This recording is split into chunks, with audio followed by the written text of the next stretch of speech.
Baik, Assalamualaikum warahmatullahi wabarakatuh. Alhamdulillah pada petang ini kita dapat bersiaran kepada H-Grass dan juga kita bekerjasama dengan tim Selangor lah. Terlebih dahulu saya kenalkan diri saya Bakrin Sofawi. Kita pakai dua topi lah hari ni. Saya juga daripada GRAS dan juga ketua unit alam sekitar bagi tim Selangor. Baik, untuk tajuk hari ini yang kita akan bincangkan adalah tentang air bersih tanggungjawab semua. Okay. Lebih kepada kita nak bincang tentang isu terkini lah. Saya percaya Prof Halim dan juga sahabat saya Afan Nasaruddin telah banyak keluar live dalam tempoh beberapa bulan ni berkenaan dengan isu air bersih.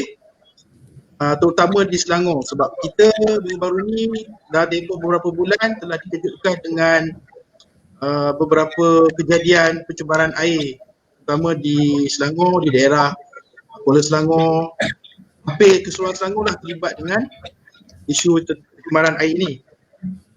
Okay, sebelum saya memperkenalkan panel kita pada hari ini, suka untuk saya ceritakan sedikit tentang program tim Selangor, yang mana tim Selangor dalam usaha untuk mewujudkan ataupun menjadikan komuniti yang terpilih sebagai Eco Guardian, yang mana Eco Guardian ni bertanggungjawab secara sukarela dalam memantau ataupun menjaga atau memelihara kawasan sekitar komuniti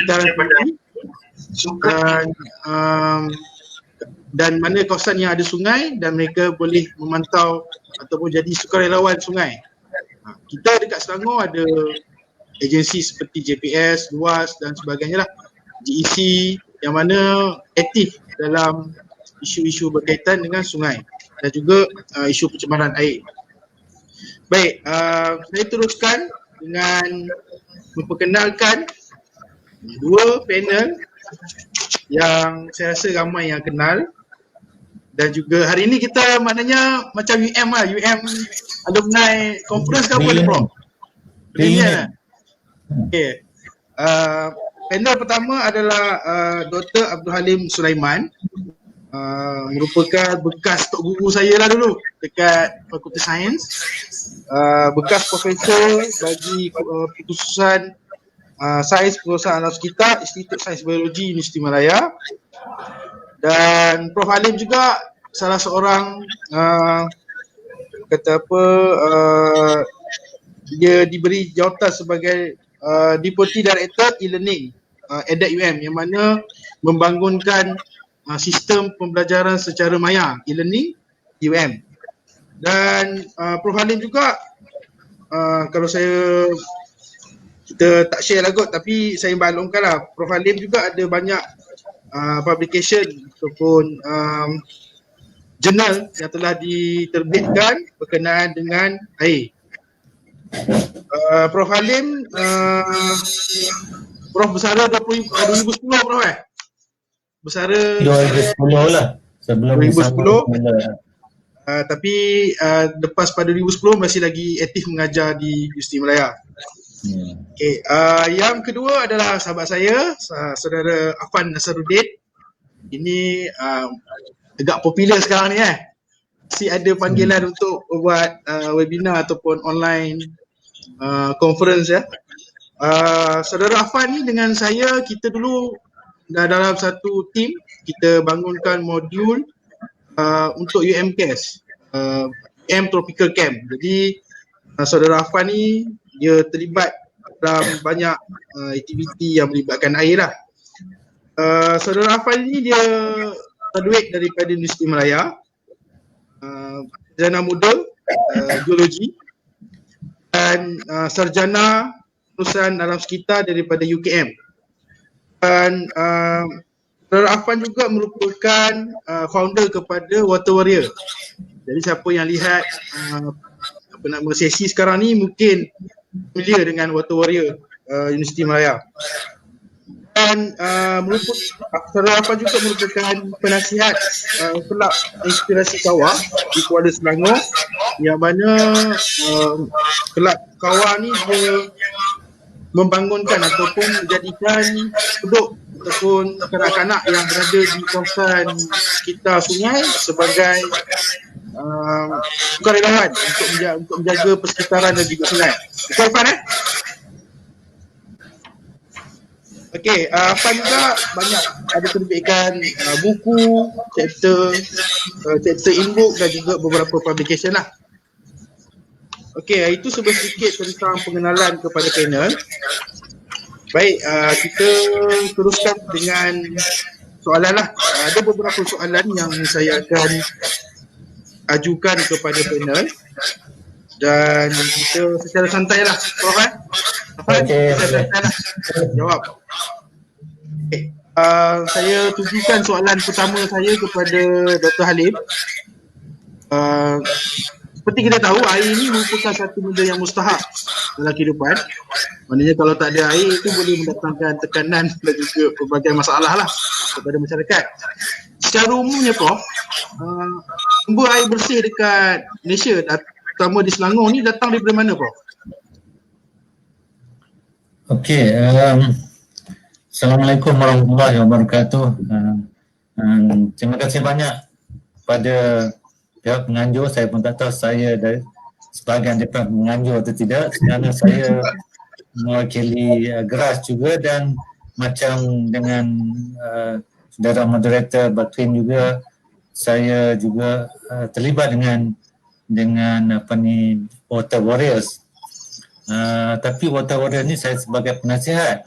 Tapi sebenarnya saya ended up belajar daripada Affan lebih daripada saya menasihati. Jadi dia yang jadi penasihat sebenarnya, kerana dia banyak pengalaman, ya. Jadi itulah bila GERAS nak buat session malam ni, saya kata kalau nak sembang-sembang, ya, sebab banyak sangat dia akhir-akhir ini banyak sangat perbualan, perbincangan, webinar tentang air.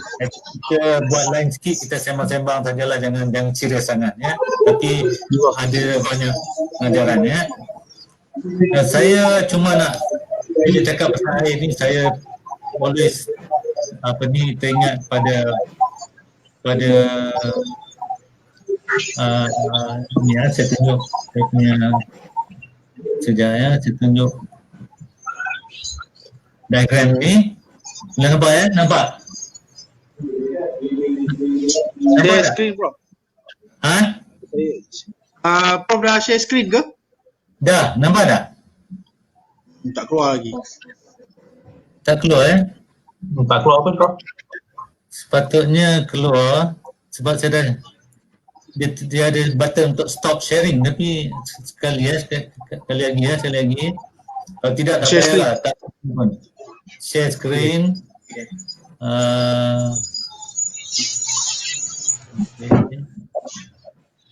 Okay, application window.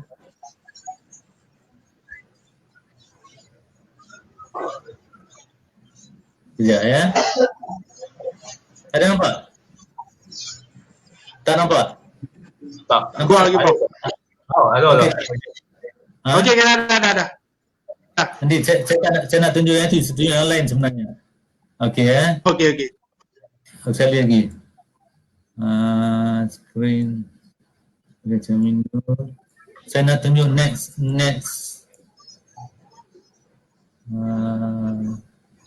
Kenapa tak ada pula, Tadi dah ada, ya? Tadi ada Prof.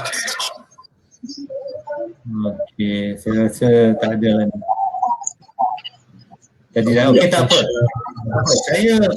Saya cuma nak tunjuk bahawa air yang kita dealing with, yang kita minum ni sebenarnya adalah sebahagian kecil daripada air di Australia ni, ya. Kita ada 70% air meliputi muka bumi, tapi sebahagian besarnya adalah air laut, kan. Dan yang lain-lain tu, yang fresh waternya yang kita dapati dalam sungai, dalam tasik, cuma less than maybe 1%, 1% saja. Dan inilah yang kita cemari yang kita take for granted, yang kita ingat dah banyak sangat ya. Jadi saya rasa ini kita kena ada kesedaran ini ya. Dan lepas tu sungai ni sebenarnya kita tahu kemudian sungai saya tak nak stress on that lagi lah, over stress on that, tapi problemnya sungai ni kita tahu dia adalah hak bersama ya, hak bersama. So dalam bahasa Inggerisnya everybody's property. Bila hak bersama sama juga dengan tak ada siapa yang punya, betul tak? Kan hak bersama maknanya tak ada siapa yang punya, sama. So nobody's property, everybody's property, and because of that jadi nobody's property, jadi orang tak kisah ya. So this is the problem ya. Dan kita tahu pentingnya air dalam tamadun manusia duduk di tepi sungai ya, melakukan pelayaran pengangkutan dalam sungai. Ini menunjukkan bahawa manusia telah berdamping dengan air ini begitu lama. Saya teringat cerita di awal pembukaan New York dulu ya, dan yang saya baca di satu ketika dulu dibuat platform khas ya untuk masyarakat datang buang sampah. Di tepi-tepi sungai ada platform, jadi orang datang dia boleh buang sampah situ ya. Jadi bila dah ada masalah timbul, barulah dia pindah, dia tutup, tapi dia pindah ke laut pula. Dia kata that's the best way to throw rubbish. Okey, satu lagi saya nak sebut, kenapa manusia suka atau menggunakan sungai untuk membuang sampah ya. Sampah yang senangnya dia pergi ke sungai, dia buang sampah, air akan menghanyutkan sampah itu dan dia hilang dari pandangan orang yang buang sampah itu. Jadi hilang di mata, hilang di hati ya, hilang di mata, hilang di hati. Dan orang putih kata out of sight, out of mind ya. Jadi sebenarnya itu tidak betul. Kita tahu bahawa air, bahan toksik yang masuk dalam air itu boleh masuk dalam rantaian makanan, boleh masuk dalam air, dalam phytoplankton, alga, masuk dalam serangga akuatik, masuk dalam ikan yang kita makan, dan kita yang dapat kanser mungkin ya. So ini yang saya nak streskan dulu saya sebagai pembukaan. Dan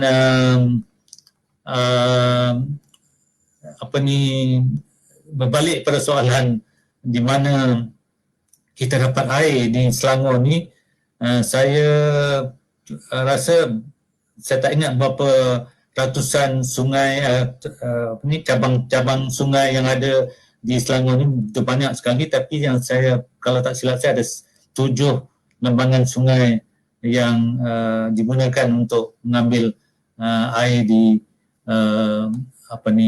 Selangor ni ya. Dan bukan semua sungai ni diampang, dibuat empangan dan air yang diambil airnya ya. Cuma saya rasa empangan Kelanggit saja yang digunakan terus untuk air loji rawatan air di Bukit Nanas, tak silap saya, satu lagi di Wangsa Maju ya. So the rest semua kita ambil dari sungai. Sungai Selangor, Sungai Langat, Semenyih, dan ada beberapa sungai kecil lagi ya. Tapi yang paling besar adalah 2 sungai ini ya. Okey, saya rasa cukup takat tu dulu, bagi Afan pula. Terima kasih.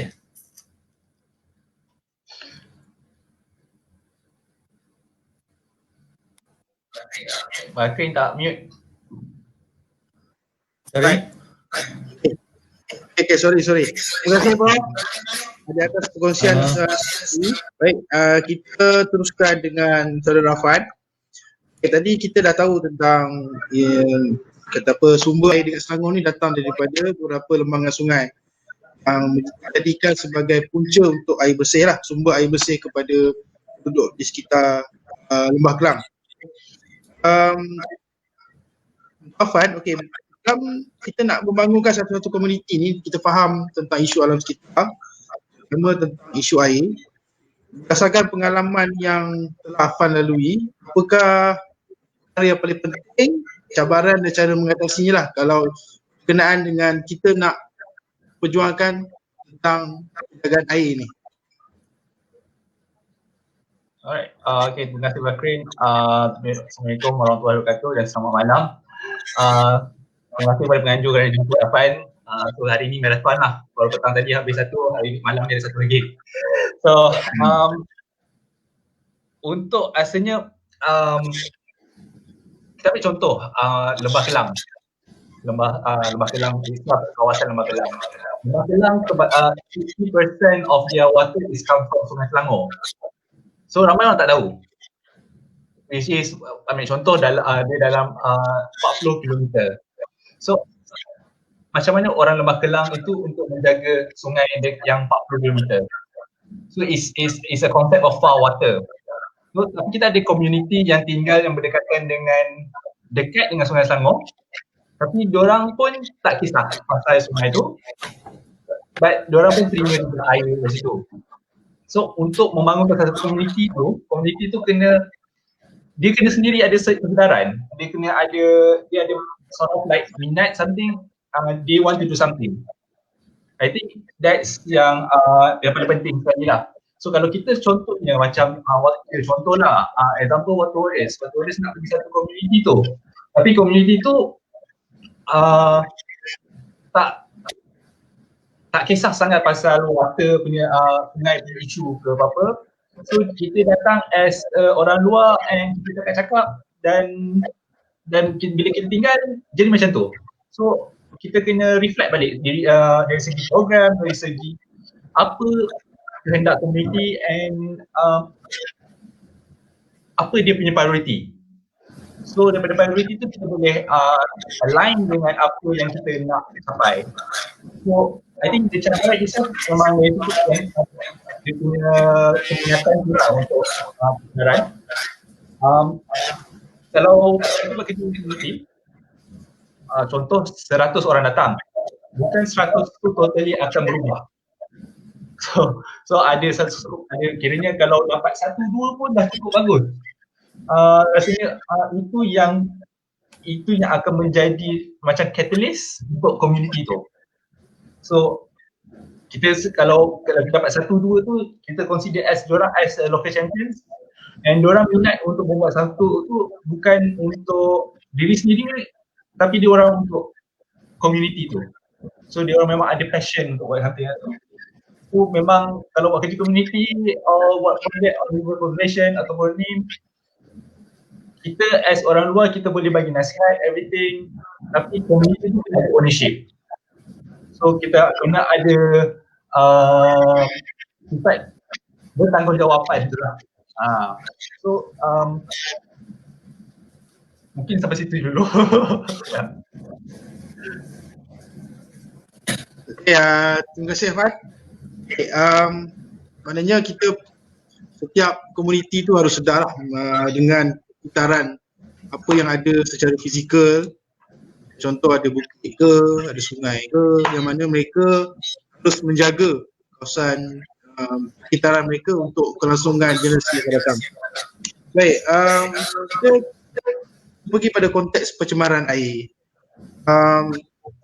Sebenarnya kepada ni soalan ni saya tuju pada Prof Halim. Jelas dekat Selangor ni kita dah beberapa kali terkena dengan isu pencemaran air yang mana ramai masyarakat marah. Kira dia marah, dia lepas pada sama ada kerajaan negeri, kerajaan persekutuan, luas dan sebagainya.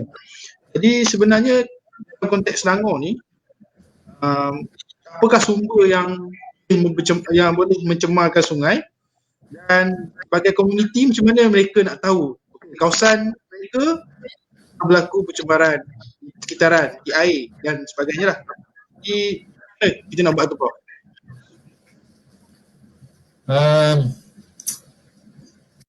Sebenarnya kalau nak cakap pasal jenis-jenis pencemaran ni agak panjang kan, tapi saya highlight yang penting-penting. bagi saya lah, bagi orang biasa, ya, dia gunakan mata kebanyakan kan. Jadi first kali dia boleh tengok ada apa yang dia nampak, ya, sungai berubah warna, ada merah ke warnanya, kan. Baru ni ada orang kata nak color apa pun boleh nak sungai Selangor kan. Kemudian sama ada dia air tertarik atau tidak, ya. Dan kemudian kita nampak buih, minyak, itu boleh dilihat secara mata kasar ataupun kita boleh hidu, kita boleh ada bau, ya. Itu saya rasa yang paling obvious, ya. Tapi sebenarnya yang ada dalam air, yang masuk dalam air ni, kita tak tahu berapa ribu, berapa ratusan bahan-bahan lain, bahan kimia terutamanya, yang mungkin setengahnya membahaya, setengahnya tidak. Jadi ini sebenarnya yang susah sikit kita nak untuk orang biasa lah nak tahu. Melainkan kalau ada monitoring daripada pihak berkuasa, regular monitoring dan detect menggunakan alat yang mahal kadang-kadang setengahnya untuk nak tahu. Tapi in general kita tahulah, ya, bahawa problem di Malaysia ni terutamanya lepas hujan tertarik misalnya kan. Dan satu lagi mungkin kumbahan, ya. Semua ni sebenarnya ada kesan pada air, ya. Dan saya nak sebut sikit tentang beberapa jenis pencemaran yang mungkin orang ramai tak sedar, ya. Satu ialah pencemaran dalam bentuk nutrien, ya, baja, ya. Kita pakai sabun, ya, sabun setengahnya, saya harap tak ada yang banyak lagi yang mengandungi fosfat, ya. Fosfat menyebabkan pencemaran nutrien, ya, banyak sangat baja dalam sistem air kita, dalam jasad air kita, dan dia akan merosakkan, kerana dia akan melahirkan misalnya alga biru hijau, alga yang terlampau banyak. Dan bila alga terlampau banyak, ikan yang makan dia pun limited, tak banyak, dan kita end up dengan satu jenis tumbuhan, satu jenis haiwan saja, satu jenis ikan saja, dan ini sebenarnya merosakkan komposisi ekosistem, ya, ecological relationship. Dan itu satu yang orang tak tahu, ya. Baja daripada Cameron Highland misalnya masuk ke empangan di Cameron Highland tu, ya. Saya ingat beberapa tahun dulu penuh dengan keladi bunting sebab terlampau subur airnya, ya. Dan berapa ratus ribu TNB terpaksa belanjakan duit untuk clear benda tu. Itu semuanya bentuk pencemaran sebenarnya daripada baja dan mungkin sewage juga, ya, membahan ada fosfat juga, nitrate di dalamnya, jadi dia juga menyebabkan pertumbuhan. Dan satu lagi, buangan yang mengandungi kandungan organik yang tinggi, ya. Misalnya dulu sebelum ada undang-undang di bawah EQA 1974 tu, kita banyak buangan daripada kelapa sawit, ya. Kelapa sawit ni buangan organik, ya, daripada tumbuhan. Jadi bila dia masuk dalam air saja, dia akan mereput dan dia akan sedut. Saya panggil ini buangan yang lahap oksigen. Dia masuk dalam air, dia akan guna oksigen serta-merta dan ikan habis mati, ya. Jadi ini antara bentuk-bentuk pencemaran yang orang tak tahu. Tapi orang yang tahu ada bahan toksik, ada bau, ada amonia, ini yang kerap berlaku, ya. Dan banyak yang kita discover, yang kita jumpa akhir-akhir ini disebabkan oleh amonia. Amonia juga disebabkan oleh pereputan sebenarnya, ya. Pereputan yang tak ada oksigen yang menghasilkan amonia. Jadi ini semua toksik. Selain daripada ada bau untuk air minuman, dia juga membunuh hidupan air, ya. Jadi ini yang kita kena didik masyarakat supaya kita tahu pendidikan ni goes back to pendidikan dalam sekitar lah ya. Jadi saya rasa banyak yang saya boleh cakap lagi, stop cakap tu dulu ni. Batrin. Ya, terima kasih Prof. Prof highlightkan beberapa jenis pencemaran yang terjadi dekat sungai kita lah, sungai. Dan ikut pengalaman saya Prof Fan, kadang orang menjadikan sungai ni sebagai dumping site, buang sampah. Ketika mereka memancing pun, sambil-sambil mancing tu ada sampah tersebut, dia buang plastik, dia buang botol minuman dan bahan-bahan lain lah. Jadi untuk Afan, sebenarnya kalau mengikut pengalaman, macam mana penerimaan tentang orang yang memperjuangkan tentang isu air bersih ni? Adakah bila kita bawa tentang jangan buang sampah dekat dalam sungai, jangan buang sisa toksik dalam sungai, mereka terima ataupun mereka ada jawapan lain yang mungkin mereka kata sungai kan jadi sampah yang mereka buang tu mungkin satu dua unit sampah buang, jadi tak jadi masalah dekat sungai. Jadi macam mana tu Puan, kita nak penerimaan orang tentang kita nak berjuangkan isu air ni? Alright, terima kasih Bakri. Kalau kita tengok SDG goal related to SDG 14 which is life below water, dia punya one of dia punya kriteria yang satu tu, most of marine debris is come from 80% I think 80% is come from land based. So tengok balik kita punya waste management dekat Malaysia, especially dekat kampung-kampung tradisi. So kita dah tahun 2020, kampung-kampung kita masih tiada sistem pengurusan sampah yang betul. So how do you want to expect community to macam buang sampah? Nak buang sampah kat mana? Facilities tak ada. Kita ambil contoh, setiap community mesti akan beli barang, mesti ada plastik, mesti ada all the sampah. So tapi facilities tak ada. Disebabkan sebab penduduk kampung tidak membayar cukai pintu. So sebab tu tak ada facilities. Kemudian diorang akan expect benda yang nama lah. So contohnya buat gali lubang telaga pergi lama, buang kat situ. Ataupun kalau yang di sungai, dia akan longkokkan satu tempat di sungai, dan kemudian kadang-kadang dia bukan direct buang kat sungai, tapi air pasang besar atau air pasang, so sampah-sampah terhanyut. So benda-benda ni kita cuba juga highlight dekat kerajaan negeri, contohnya dekat kawasan saya, projek saya dekat Mungkin Pasangan, kita cuba dapatkan satu tong macam tong roro lah, macam untuk setiap community. So bila kita benda tu dah sukses dah implement, kita nampak community dah mula start buang kat situ. So bila ada facilities, ada awareness, so people akan ada option yang lebih baik. So apa ambil contoh juga dengan rasanya Prof Halim pernah cerita dekat Sungai Sungai Penchala, Sungai Ara, Prof tak silap, di kawasan tu kawasan tempat setinggan. So waktu tu Prof kata kawasan tu memang orang setinggan, so buang sampah. Lepas tu kat situ memang tak ada facility untuk buang sampah. Agensi argue siapa nak keluarkan duit untuk buang sampah, nak keluarkan duit untuk facilities.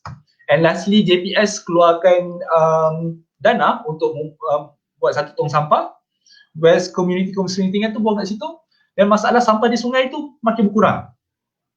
So kita kena tengok juga facilities yang sedia ada tu adakah ada ataupun masih kurang, ataupun apa yang silap kat situ. So kat situ kita kena tengok balik. So macam aktivis air juga, sebenarnya ada satu lagi projek yang saya baru tahu, contohnya macam kat kita kat KL, kat Selangor, kita buka air, semua ada. Buka air ada. Buka air ada. Tapi kita kena ambil tahu juga dekat kita punya negeri-negeri lain sepertinya dekat Sabah, Sarawak, mereka masih tiada air bersih. Mereka dia punya tu memang, even tu kalau diorang duduk tepi sungai, diorang terpaksa buat sambungan paip, which is berapa kilometer, kerepasan dekat air, dekat anak sungai yang masih terjaga, disebabkan kawasan itu sepatutnya kawasan pembalakan, pertanian. So benda-benda ni kita kena aware. So people memang take, macam Prof kata lah, people take the water for granted. So bila kita tiada air, kita marah. Bila kita dah ada air, kita dah alpa. So macam tadi Bakin kata juga, netizen marah waktu bila air tak ada, pencemaran berlaku. Ini just input daripada webinar sebelum tadi, petang tadi. Pihak luas mengatakan dalam Januari sampai sekarang, actually kita ada 25 kes pencemaran yang berlaku. 15 pihak agensi berjaya berjaya atasi lah, kiranya sebelum berlakunya penutupan logik. Dan 10 ini yang menjadi highlight. So rasanya agensi, kita tak boleh blame agensi. So agensi pun, diorang pun kalau kita tengok, kalau kita meneliti balik diorang punya skop apa-apa usaha-usaha mereka 24 hours juga lah.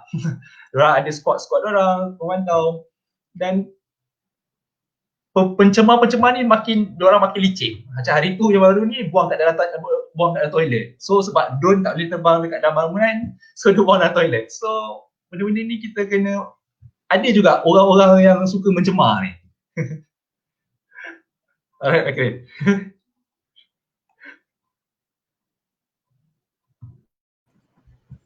Okay, terima kasih Irfan.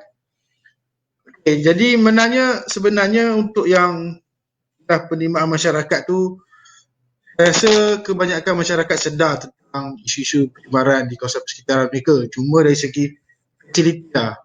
Saya rasa di kawasan bandar, fasiliti untuk membuang sampah dan dari segi pemantauan, cuma di kawasan-kawasan kampung yang mana sungai dia masih lagi sungai yang semula jadi, bukan culvert punya sungai. Jadi kawasan-kawasan kampung ni masih lagi kurang fasiliti untuk buang sampah. Tetapi dari segi kilang ataupun permis yang ada di sungai, di sepanjang sungai, terutama di Selangor, masih lagi seperti yang baru-baru ni saya tengok dari Facebook yang Maklumat Menteri Besar Selangor, mereka telah melaksanakan penguatkuasaan terhadap kilang ataupun permis yang tidak berlesen dan berada di sungai. Jadi usaha ini adalah salah satu yang baik dari kerajaan negeri untuk menjaga sungai-sungai yang ada daripada berlakunya kemungkinan pencemaran yang akan datang. Baik, untuk Prof Halim, dalam masa panjang sebenarnya usaha yang kita nampak ni, kebanyakan orang akan sedar lepas berlakunya kes-kes pencemaran. Tapi mereka tak akan sedar ke masa panjang apa sebenarnya inisiatif yang daripada kerajaan persekutuan dan juga kerajaan negeri telah laksanakan. Jadi Prof, sebenarnya apakah usaha yang telah dilaksanakan oleh kerajaan persekutuan dan juga kerajaan negeri untuk jaga kelangsungan sumber air ini?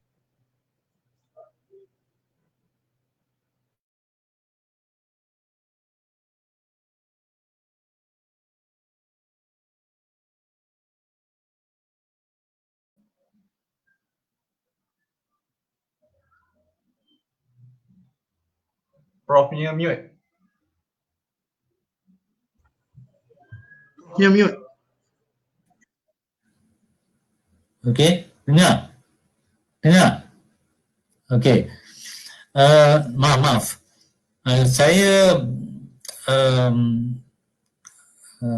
rasa apa yang dijalankan oleh kerajaan baik di peringkat pusat dan juga di peringkat negeri Selangor, saya rasa sudah cukup, sudah memadai. Ya.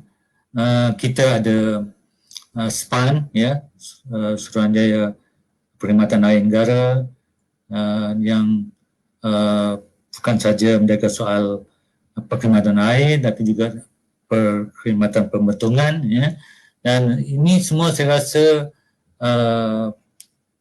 akan dapat membantu negeri-negeri lain dah, ya. Tapi Selangor terkedepan kerana Selangor sendiri ada luas, ya, yang menjaga sumber air, pengurusan sumber air di Selangor, yang menekankan kepada pengurusan lembangan sungai bersepadu ataupun integrated river basin management. Dan cuma bagi saya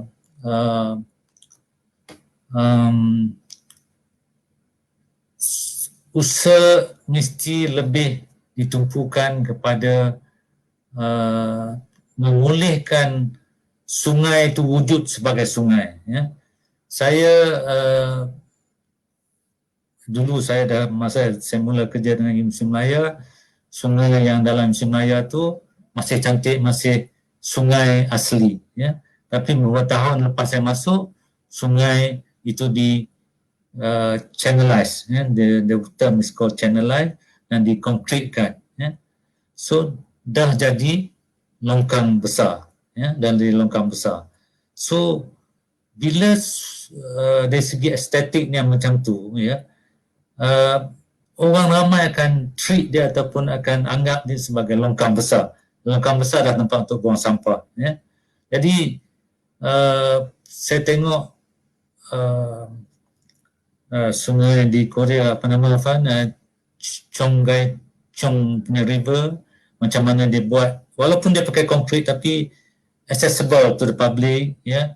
Dan ini saya rasa River of Life punya projek ada address benda-benda ni, tapi saya rasa kita kena spend banyak usaha lagi untuk memulihkan sungai supaya dia bentuk seperti sungai, ya. Dan saya dapat tahu daripada pihak GPS bahawa GPS sekarang pun telah having second thought, ya, memikir balik untuk mengkonkretkan semua sungai. Mereka bukan itu mereka punya pendekatan lagi. Mereka juga telah berusaha untuk memulihkan, membuat tebing-tebing ataupun embankment ini dalam bentuk menggunakan bahan-bahan yang berbentuk asli semula jadi, yang environment friendly. Jadi itu yang saya rasa kita kena buat. Dan satu lagi saya rasa yang saya nak sentuh di sini, mungkin sensitif sikit benda ni, tapi kita juga kena memulihkan keyakinan rakyat, orang ramai kepada air yang terawat tu, ya. Sebab masalah tanyalah siapa-siapa pun, selamatkan air kita yang keluar daripada pipe untuk diminum, kan.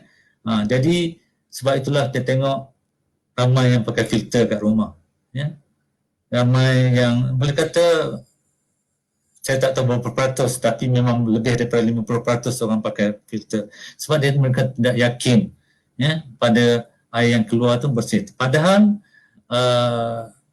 air yang terawat sebenarnya sepatutnya boleh diminum terus, ya. Mungkin ada filter untuk tapis sedimen sebab pipe lama, kadang-kadang ada kelodak sebagainya. So macam mana kita nak yakinkan pada nak yakinkan orang ramai supaya orang ramai boleh minum terus. Saya nak cerita pasal ni, saya nak share, ya. Saya nak share sini, ya. Yang saya share tadi sekejap tadi. Saya pergi ke New York, ada peluang pergi ke New York. Nampak tak?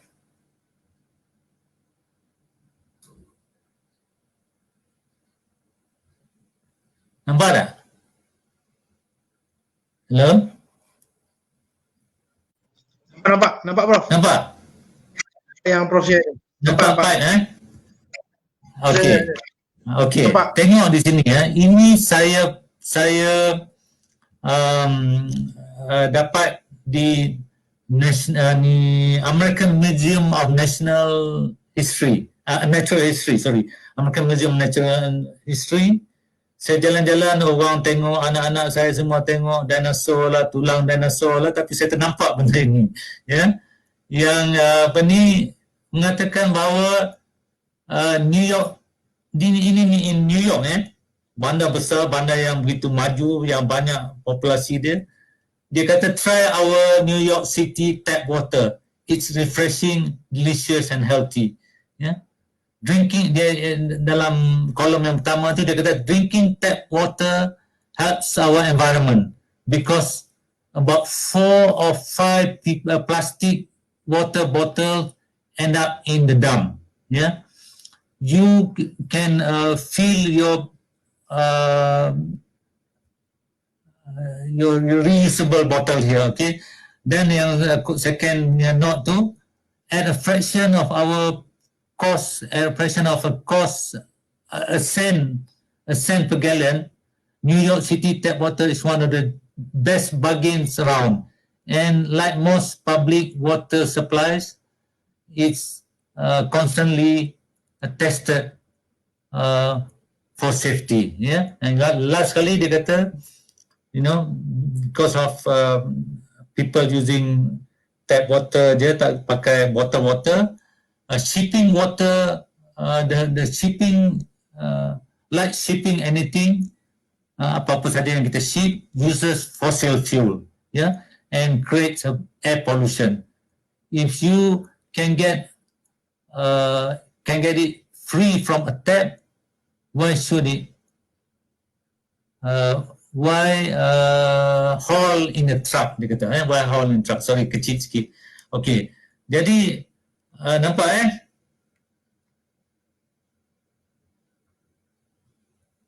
Sekejap ya.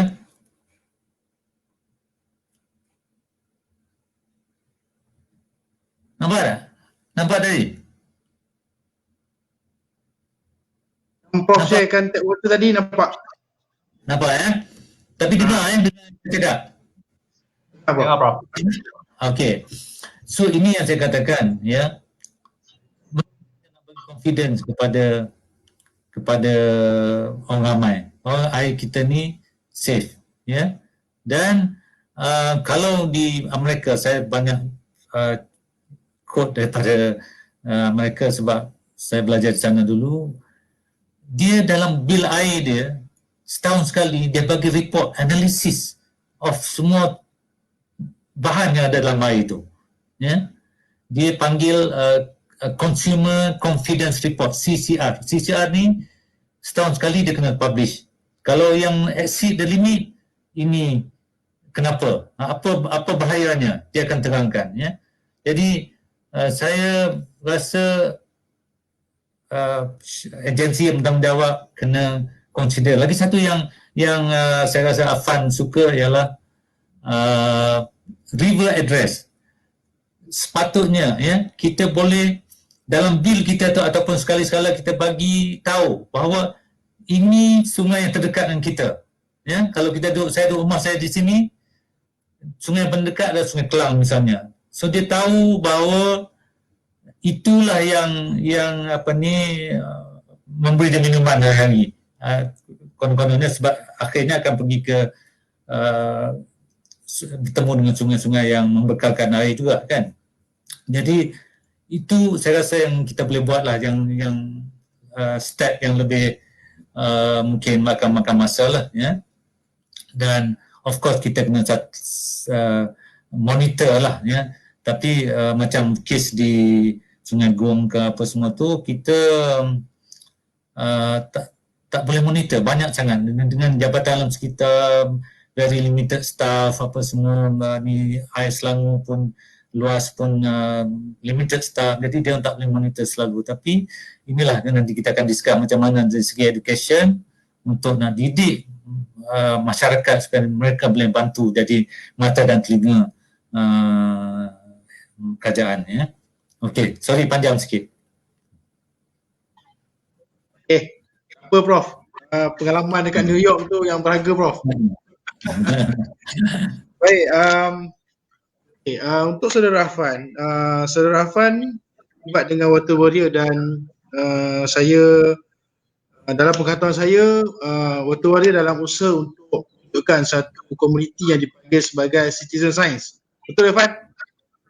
Citizen science yang mana komuniti ataupun sukarelawan yang jadi citizen science ni dia boleh monitor air dan dia boleh monitor sekitaran dan juga berlaku sesuatu.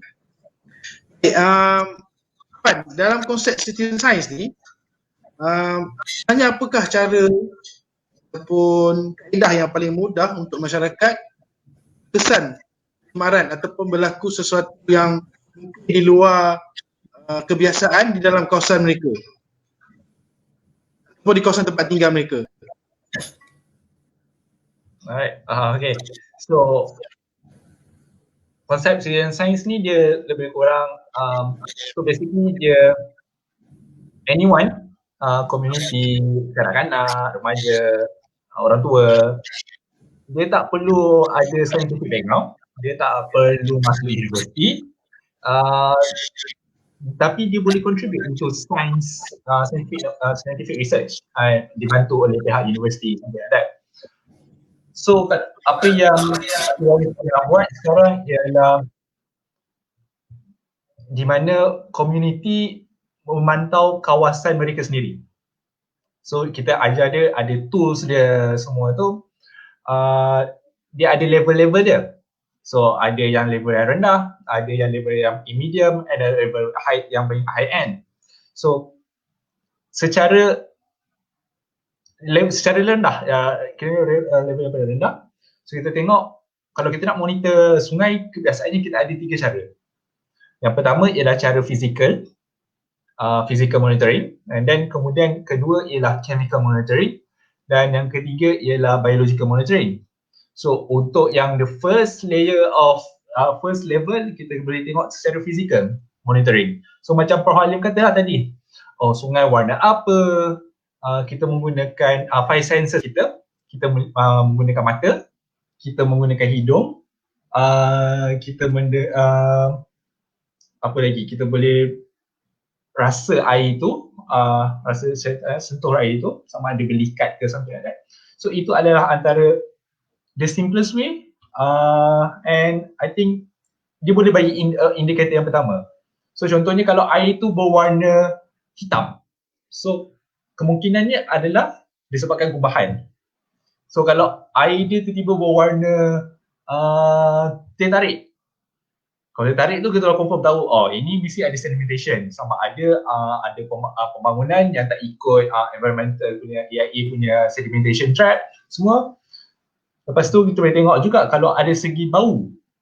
Bau boleh ada bau, sama ada bau busuk, yang bau sewerage, bau kumbahan, ataupun bau petroleum, bau seperti longkang. Longkang ni most kepada air salage, iaitu daripada dapur semua.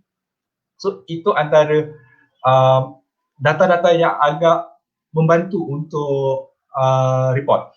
So kita nampak contoh, kita tahu memang sometimes memang kita tahu longkang ni bau longkang. Sepatutnya longkang kat Malaysia ni sebenarnya untuk cater air hujan. So bukan cater untuk air sisa, air limbah. Air limbah orang kata. Salage water. So kita punya perception on longkang ni kita silap. So itu kita kena ubah. So longkang sebenarnya adalah dia punya fungsi ialah untuk cater air hujan sahaja. So sepatutnya longkang-longkang dekat kawasan komersial, dekat belakang rumah kita, sebenarnya sepatutnya kering. So itu antara cara-cara community boleh bantu. Okay. So terima kasih Afan. Maknanya ialah seperti yang kita tengah usahakan sekarang juga di tim Selangor, kita pun nak wujudkan, kita nak beri kesedaran lah, nak membantu luas agensi-agensi yang lain untuk kita berikan kesedaran dan juga pendidikan kepada komuniti bagaimana mereka nak sungai. seperti Afas sebut tadi dan juga tersebut tentang secara fizikal macam mana kita nak lihat perubahan yang berlaku dekat kawasan sungai. Dari segi kemikal ni biasanya apa yang pengalaman saya sewaktu praktikal jas dulu, kalau ada disyaki berlaku pencemaran di sesuatu kawasan, kita kena ambil sampel air, kita kena preserve dia dan kita akan hantar ke Jabatan Kimia untuk analisis selanjutnya lah. Juga biological monitoring. Sebenarnya dekat Malaysia ni, selain daripada usaha-usaha yang kita telah jalankan, kerajaan negeri dan juga kerajaan pusat jalankan, sebenarnya undang-undang atau peraturan yang ada dekat Malaysia ataupun dekat negeri masing-masing cukup tak untuk kita menjaga sumber air ni. Kita tahu yang kebanyakannya, contoh kejutan kilang-kilang di pesisir sungai, di tebing sungai, mereka sepatutnya mereka ada treatment pond, mereka ada sedimentation pond untuk merawat recharge water ataupun air kumbahan masuk ke treatment pond tu sebelum air bersih disalurkan ke sungai. Jadi dalam konteks undangan, saya ulang soalan, adakah cukup untuk kita menjaga sumber air dekat Malaysia dan fokusnya pada Selangor lah? Okey, untuk saya soalan Okey, Okey. Saya rasa dengan saya teringat dulu bila saya pergi ke negara jiran, Indonesia, Thailand, Filipina, kadang-kadang dia orang kata, oh Malaysia ni bagus undang-undang alam sekitar dia ya. Saya pun anggur lah ya. So kita ada EQA 1974. Tapi dalam hati saya enforcement tu yang apa ni, kadang-kadang bukan saya nak blame agensi-agensi yang terlibat, tapi limitation dia orang ada ya. So selagi kita tidak ada apa ni suatu pengajaran yang kita boleh tunjuk pada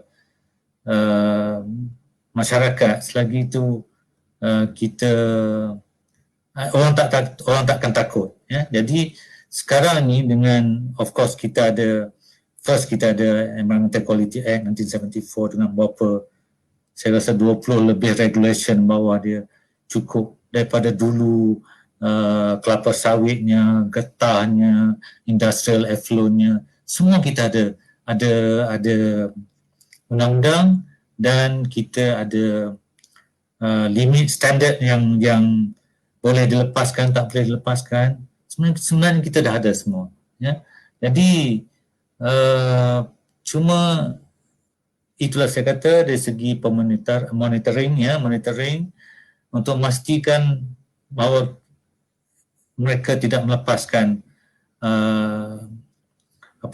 effluent yang exceed the limit, yang lebih daripada limit.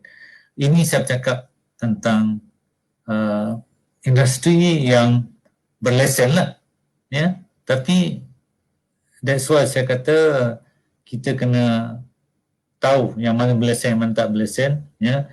Kita ada inventory betul-betul, kelang A apa buangan dia, kelang B apa buangan dia. Kalau lebih daripada yang di stipulate kat situ, memang kita kena question lah ya, dan kita kena check regularly dia punya effluent. Tadi saya dengar wakil daripada JAS Selangor mengatakan bahawa mereka juga menggunakan macam-macam self declaration ya. Dia mesti declare sendiri ya berapa banyak yang dikeluarkan ya, buangan apa semuanya.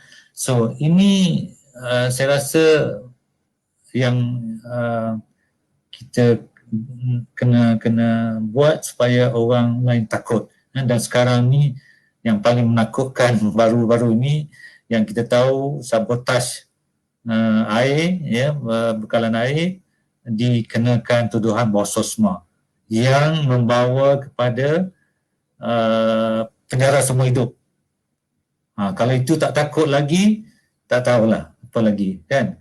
Jadi saya kalau kita tengok undang-undang yang bersangkut dengan air ni, saya tak ingat berapa, tapi memang banyak undang-undang yang Water Act lah, macam-macam ya, selain daripada yang bersangkut dengan perikanan, pertanian, macam-macam ya, forestry. Jadi saya rasa kita dah cukup ya, cuma kita kena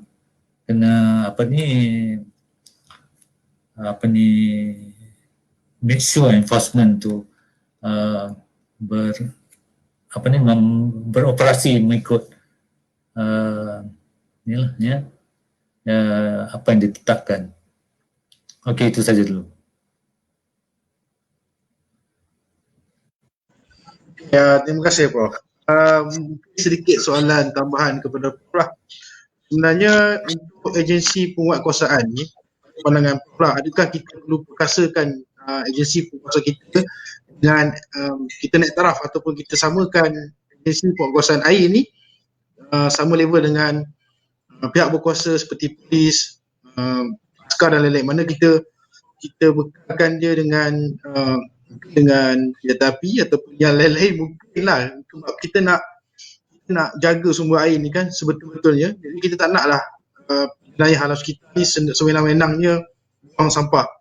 Dan yang keduanya, kalau kita melihat dari segi undang-undang tu dah ada penguasaan, dari segi penguasaan agak kurang. Dari segi kesediaan masyarakat untuk buat laporan, baru-baru ni saya ada terima soalan daripada komuniti mana di Kuala Selangor lah, mereka telah satu kilang ni telah, dia punya pekerja telah buang sampah dalam sungai, dan mereka pun dah ambil usaha untuk laporan dan sebagainya kepada agensi yang berkaitan, dan usaha tu bukan terhenti satu kali. Mereka telah, bila tak dapat feedback, mereka terus kepada agensi yang lain, agensi lain, dan seterusnya kepada agensi yang lain lah. Tapi mereka perasan ada pertembungan penguatkuasaan. Maksudnya dari segi PBT-nya, PBT kata ni bukan bahagian dia, ni JPS punya, ni kata ni bukan dia, ni luas punya. Jadi tuding-menuding di antara agensi ni berlaku. Saya faham berlaku lah. Macam mana Prof? Kita nak pandangan Prof lah.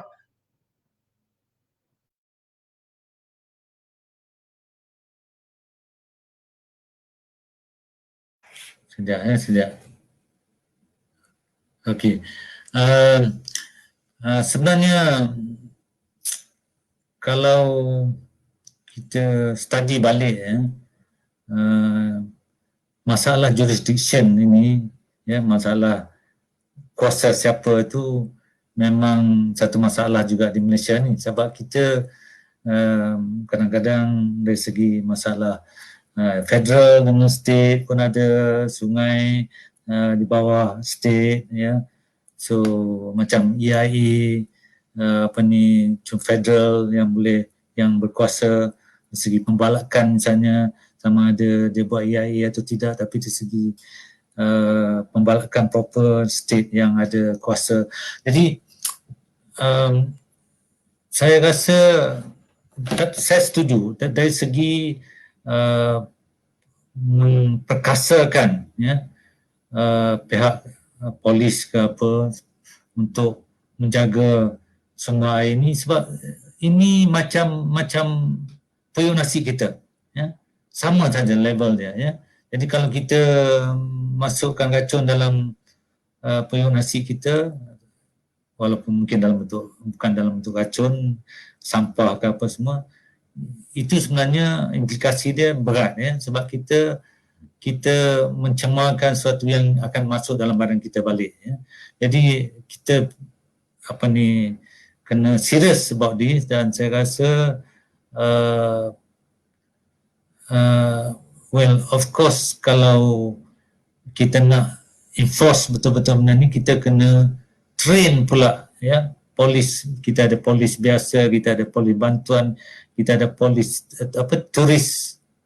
tourism punya polis pun ada kan, dia jaga pasal turis ke, ya. So mungkin kita kena ada pula lah turis alam sekitar ni, polis alam sekitar pula, ya, yang kita kena train dia to be on the sharp on benda-benda yang bersangkut dengan kesalahan alam sekitar lah, ya. Cuma itu mungkin kekangan dia lah, ya. Tapi saya setuju bahawa ini dianggap sebagai kriminal, ya, jenayah yang perlu dihukum, ya. Okey, itu saja pendapat saya. Mungkin Afan ada pendapat. Afan ada nak tambah untuk soalan tambahan ni? Kalau kita pergi soalan khusus. Just nak add on apa Prof cakap. Sebenarnya kalau kita tengok yang baru-baru ni kena SOSMA. Sebenarnya hari ni berlaku juga pencemaran. Tapi sebenarnya berlaku pencemaran tapi agensi dapat intercept. So sebenarnya kalau kita tengok balik hari ni dalam pukul 12 malam tadi dekat Bandar Bukit Mahkota ada orang buang sisa kimia atau sisa industri lah dalam manhole balik. So benda ni berlaku tahun lepas juga, lokasi yang sama, Bukit Bandar Mahkota, tahun ni pagi ni pun berlaku. So orang tak takut ke dengan SOSMA ke apa. So tak tahu lagi nak macam mana lagi. So we invest on law, we invest on teknologi, tapi kita punya value, human value kita masih rendah. So itu rasanya yang value kita tu yang agak priceless lah. You cannot spend on it. I don't know, because there's no value, there's no price. I think kalau kita nak go towards to macam Japan punya attitude agak jauh. Yeah, just to add on that. So memang SOSMA pun orang macam masih ada berani ni tu. SOSMA pun dia tak tahu apa tu yang dia berani buang tu. Tidak kan? Berbalik kepada research yang telah Afan buat citizen science ni. Contoh berlaku pencemaran dekat dalam kawasan komuniti ataupun sungai ataupun dekat mana-mana lah. Dari segi pencemaran ni sebenarnya daripada research untuk citizen science tu, sebenarnya apa yang komuniti ataupun tak kisahlah sama ada dari segi secara berkumpulan ataupun individu, apa yang diorang boleh buat? Maksudnya diorang tahu ada berlaku pencemaran, apa tindakan yang sepatutnya mereka buat daripada awal sampailah mungkin benda tu sampai ke peringkat kuasa, masalah tu selesai. Alright, thank you again. Okay, untuk projek yang citizen science yang ni kami baru cuba kepada we analyse, we do the program first. Kita cuba program tu. Kita dah dapat feedback daripada community semua. Cuma sekarang the part of macam mana kita nak agensi pula masuk. So I think that's our next steps lah.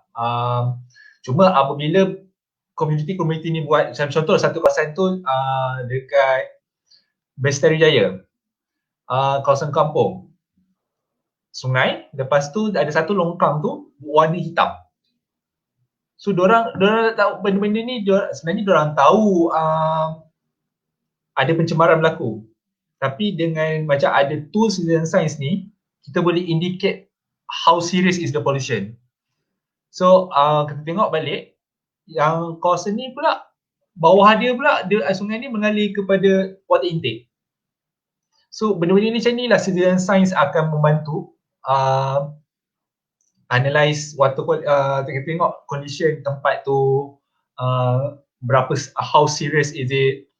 And I think untuk the next few months kita akan jumpa dengan agensi untuk macam mana kita nak mantapkan lagi program ni supaya macam Bakrin kata lah, tak nak ini tuduh ni, ini tuduh sana, so kita tak nak benda tu is already to 2020, dah masuk 2021 lah. So kita dah, benda tu alasan tu waktu sekolah dulu pun kita dah belajar lah, agensi ni, so tak ada perubahan. So rasanya it's time, I think it's time for us to, I think there's no, dah tak ada alasan untuk tuduh sana tuduh sini. Even though kalau if majlis punya, bukan majlisnya tapi majlis bantu lah, so kita kena ada sikap macam tu. So kalau bila tak ada ownership semua tu, most probably community akan give up. So alright.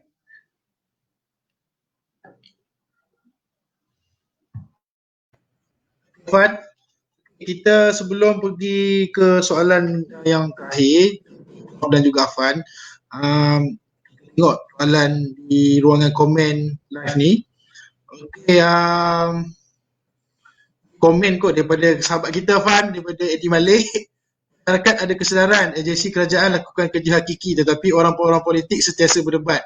Itulah yang sering ternanti dan ternaya. Jadi itu simpan dulu, jangan komen. Okey, daripada El Fatih dan juga sahabat saya Hanafi Jalaluddin. Oh, dia pun tengok juga. Okey, soalan dia lebih kepada pendidikan alam sekitar.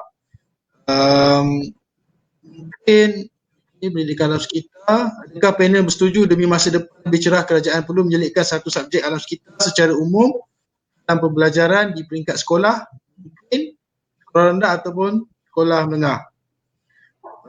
Okey, maksudnya sekarang ni dari segi soalan yang daripada dua penonton ni lebih kepada tentang pendidikan alam sekitar.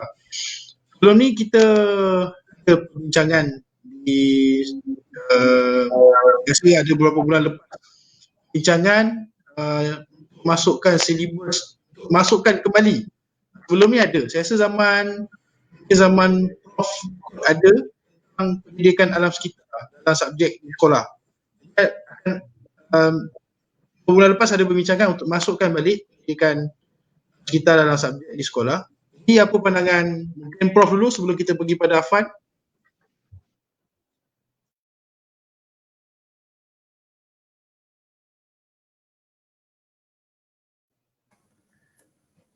Sebenarnya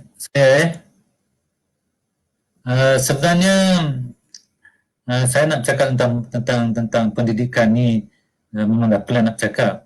Afan kata tadi apa ni, sosma ke apa semua dia tak takut kan. Tapi sebenarnya undang-undang nak tangkap apa semua ni adalah penyelesaian short term punya measures ya. Tapi sebenarnya in the long run kita nak lahirkan masyarakat seperti orang Jepun yang susah. We have long way to go. Ya, saya ingat ada seorang Jepun duduk di Batang Kali, kawasan rumah saya di sana tu. Dia sebelum dia balik ke Jepun, sekarang dia dah balik Jepun, hari-hari dia round kutip sampah. Ya, itu orang Jepun punya budaya kan. So di mana salahnya? Kita pun tak tahulah. Bercakap tentang alam sekitar, subjek pendidikan alam sekitar ni, saya rasa daripada saya mula kerja sampai saya pencen, tak tahu ke mana. Dulu kita bercakap tentang cross curriculum environmental punya subjek, curriculum apa ni, pendidikan alam sekitar merentas curriculum, maknanya subjek matematik, membelajar pasal alam sekitar, biology of course lah kan. So tapi tak ada continuity ya, tak apa jadi ya. Dan saya rasa kalau kerajaan serius untuk apa ni, melihat kita tak perlu lagi ada banyak enforcement officer apa semua ni, kita mesti lipat gandakan usaha dari segi pendidikan dan bagi support pada apa ni, projek-projek seperti Afan buat tu yang deal dengan community ya, so that kita boleh buat pendidikan secara fun ya, suka ya, bukan belajar dalam kelas saja, tapi kita kena ada, sebab itu kita ada living lab ya, dan kita boleh buat kerja di luar so that dia experience dan dia ingat lama ya. Saya ingat saya pernah cerita benda ni, saya ada pernah buat camp alam sekitar di Terengganu beberapa tahun dulu, dan suddenly after few years ada one girl, satu budak perempuan datang ke masa registration di ISB Universiti Malaya, Institute Sains Biologi. Dia mengatakan bahawa saya pernah attend Prof punya camp alam sekitar di Terengganu dan ini yang menyebabkan saya nak pilih subjek alam sekitar. Alangkah indahnya macam tu kalau kita dapat selalu, ya. So saya rasa kita kena serius tentang pendidikan. Itu saja komen saya. Afan tambah. Okay, ada apa pandangan? Bagi Afan, macam kita tak perlu ada tambah mata pelajaran alam sekitar. Apa yang memang sekarang ni kita tengok, kalau tengok pendidikan Islam, kita ada belajar pasal kebersihan, kita ada belajar pasal benda-benda yang related to environment juga. Cuma kita kadang-kadang kita limitkan. Kadang-kadang kita limitkan benda tu kepada subjek saja.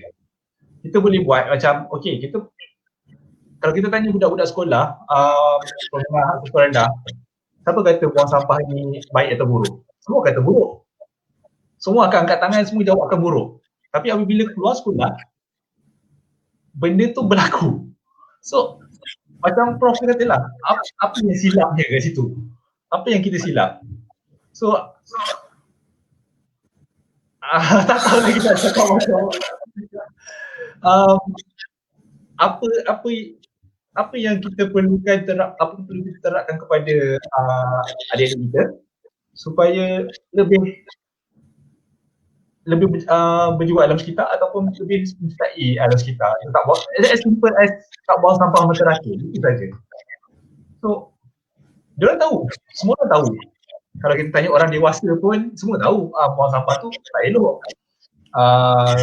Kalau nak masuk simpang, kena bagi signal. Lampu merah berhenti. Tapi benda-benda tu masih berlaku. So, mungkin ada researcher psikologi dia boleh buat research on this lah. Alright. Okay, Fan. So, mungkin saya boleh tambah sikit lah. Berkenaan dengan pendidikan alam sekitar ni, saya pun agak setuju dengan Afan yang sebenarnya kita tak perlu ada satu subjek baru, tapi kita macam Prof cakap tadi lah, dulu ada satu subjek pendidikan alam sekitar merentas subjek. Merentas maksudnya dalam matematik ada elemen alam sekitarnya, macam Afan pun sebut tadi berkenaan dengan pendidikan Islam pun ada elemen alam sekitar. Sebenarnya macam mesti maklum, rasa perkara asas mati setiap manusia tu, dia tahu yang buang sampah rata-rata tu adalah sesuatu yang salah. Ialah macam realiti, kita hadap realiti yang semasa dekat apa yang kita hadap, kita lalui hari-hari. Contohnya lah, ini banyak berlaku bukanlah kata kita nak discriminate ataupun memburuk-burukkan pemandu 4x4 ataupun lori. Tapi kebanyakan yang saya tengok lori, bila dia makan dalam lori, saya pernah peranjat buang apa nama tu, Pringles daripada dalam lori ke jalan, atas jalan. Betul kenderaan tengah bergerak. Ini macam sebesar tu pun dia boleh buang, apatah lagi macam setakat plastik bukan air tu, saya rasa benda yang biasa dah. Sambil dia minum dah habis, dia campak je keluar. Mana silapnya lah? Soal balik pada komuniti lah, pada diri kita, mana silapnya? Orang dah tahu, masih lagi buat kesalahan yang buang sampah mata-mata. Dan perkara kedua, mungkin kita terlepas pandang, kebanyakan industri pekerjaan kita seperti kilang, industri pembinaan, banyak menggunakan warga asing. Dan warga asing ni ada yang jenis yang tahu, ada yang jenis bukan negara dia, jadi habis minum, habis makan dia buang je tepi sungai. Habis minum, habis makan dia buang je tepi jalan. Pada saya, kerajaan pun to do something kepada foreign worker kita supaya mereka, walaupun ini bukan negara mereka, inilah negara yang mereka cari makan dan mereka pun perlu diberi tanggungjawab untuk menjaga alam sekitar yang ada. Okay, kita teruskan dengan mungkin dari segi kita bedah jejak kepada 10 suku. Untuk soalan terakhir untuk Prof dulu, dari segi secara umumnya Prof, dari segi pendidikan, sama ada dari segi agama, budaya, sebenarnya masyarakat ni perlu buat apa lagi? Tak kisahlah sama ada dari segi individu atau kumpulan, untuk mereka lebih ambil perhatian, lebih nak menjaga sekitar dan utamanya sungai lah.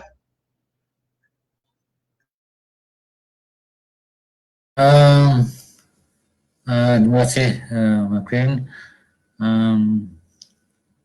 Saya rasa banyak yang kita belum betul-betul perkasakan, ya.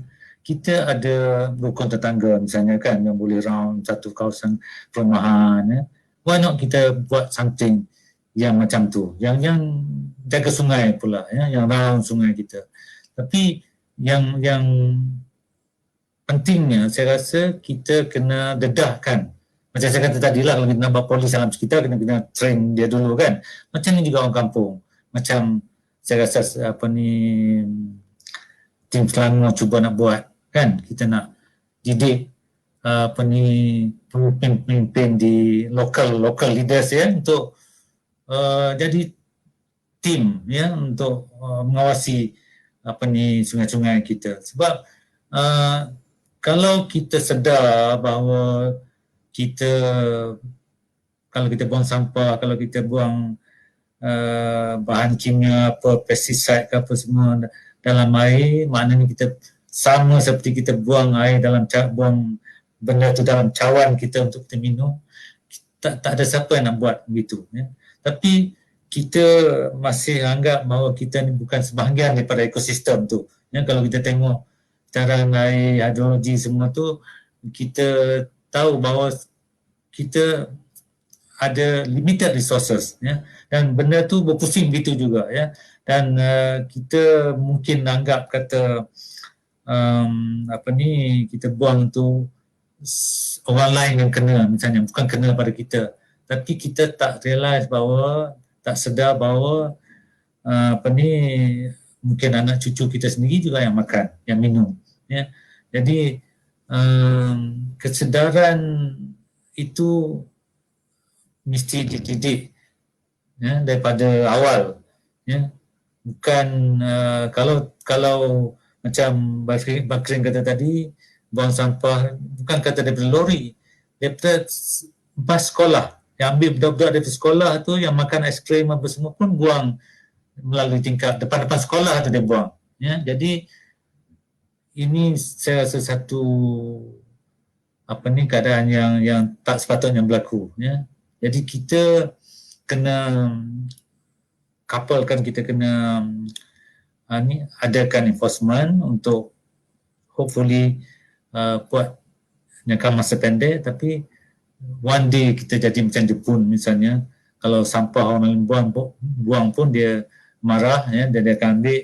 Dan bukan itu saja, kalau sampah kita buang dalam bekas yang salah pun, paper kita buang dalam tong sampah yang untuk tin pun dia akan marah kita, ya. So saya rasa itu saja yang dapat saya cakap lah. Saya tak tahu menjawab soalan atau tidak, tapi saya rasa Afan boleh tambah. Maknanya pulang balik ke dasar pandang ke timur lah Prof. Ya, betul. Kita kena tengok budaya Jepun, walaupun Jepun bukan negara Islam, tapi kebersihannya jauh mengatasi negara yang kualitinya beragama Islam. Okay, baik Afan, nanti boleh tambah sekali dengan soalan akhir ni. Okay, sebagai pengasas kepada Water Warrior dan juga penasihat kepada Kelab Alami Kawah, sebenarnya apa mesej yang ingin disampaikan melalui usaha?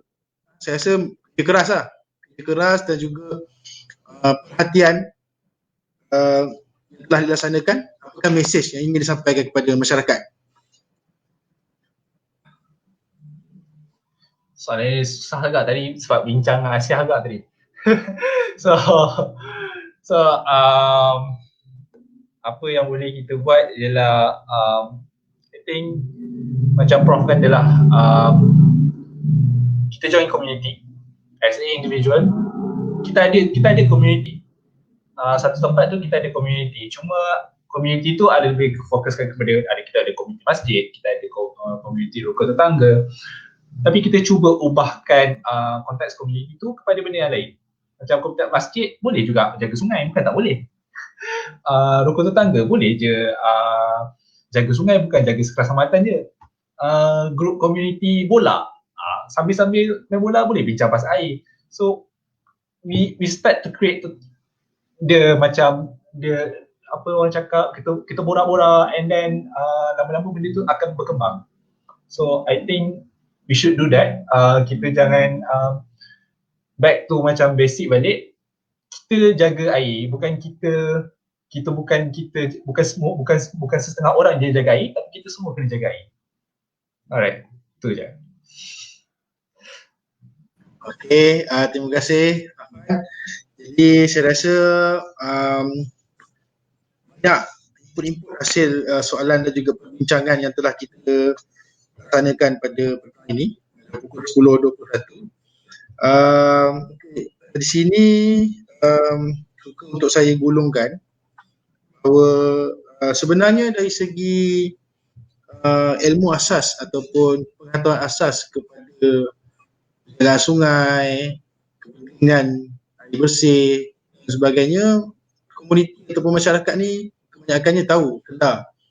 Tapi bila berlakunya kes pencemaran, baru kadang-kadang kesedaran lain ataupun kesedaran yang mungkin naik sikit taraf dia kan, mereka datang masa tu.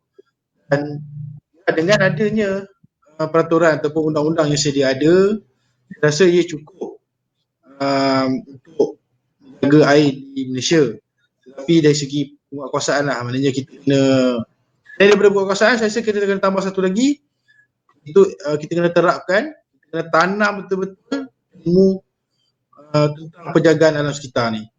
Seperti yang Prof sebut tadi, ialah kalau kita nak adakan agensi, kita nak libatkan agensi-agensi penguatkuasaan menjaga air dan juga secara khususnya dan jaga alam sekitar secara amnya, orang yang terlibat di bidang penguatkuasaan ni perlu ada satu nilai tentang penjagaan alam sekitar. Mereka sendiri pun tak buang sampah mata-rata. Mereka sendiri pun kalau kata ada nampak depan mata buang orang yang buang sampah bukan di tempat yang betul, mereka pun boleh terus ambil tindakan. Sekarang ni kita sedia maklum yang kes-kes COVID semakin meningkat ni kan. Kita pergi ke tempat awam, kita tidak memakai pelitup muka, kuasa akan datang siasat dan saman 1,000. Itu juga saya rasa perlu kepada kalau kata on the spot macam Singapura kan, dari CCTV yang mana kita tak boleh buang sampah merata-rata, even kita meludah merata-rata pun kita akan dikenakan saman. Saya rasa Malaysia, terutama di Selangor, perlu sampai ke tahap tu dalam satu masa 2025. Selangor sebagai smart state 2025, mungkin kawasan-kawasan terutama di kawasan bandar lah, bandar dan juga kawasan tepi sungai, pantai, perlu ada pengawasan ataupun penguatkuasaan yang ketat. Okey, saya rasa sampai di sini saja perbincangan kita. Saya harap kepada penonton yang sedang melihat akan melihat sesi perbincangan ini akan dapat input dan juga ilmu sedikit daripada hasil perkongsian ini. Saya mengucapkan ribuan terima kasih kepada guru saya, Profesor Dr. Halim Sulaiman, juga sahabat saya Afan. Terima kasih. InsyaAllah ada peluang kita jumpa lagi dan insyaAllah kita akan bekerjasama di antara tim Selangor, Malaysia dan juga Water Warrior untuk kita jadikan ataupun kita lahirkan komuniti yang dapat menjadi penjaga alam sekitar dan juga penjaga sungai. Kata akhir Prof sebelum kita tutup. Ya. Kata terakhir sebelum kita tutup sesi. Okay. Terima kasih banyak kepada pihak penganjur yang arrange webinar ini dan saya harap ini akan membantu untuk kita mencari jalan, terutama dari segi macam mana nak mendidik orang ramai ya, untuk menjaga alam kita. Itu saja. Okey. Terima kasih. Terima kasih Martin, terima kasih penganjur Gras, Intanmo, Kerajaan Afan. Harap sesi ini bermanfaat lah. Minta maaf kalau tak menjawab persoalan. Berbalik kepada topik kita, air bersih tanggungjawab bersama. Ya. Okay. So saya tutup kita dengan wabillahi taufiq wal hidayah. Assalamualaikum warahmatullahi wabarakatuh. Yang baik itu datang daripada Allah dan yang kurang itu datang daripada kelemahan saya sebagai seorang insan.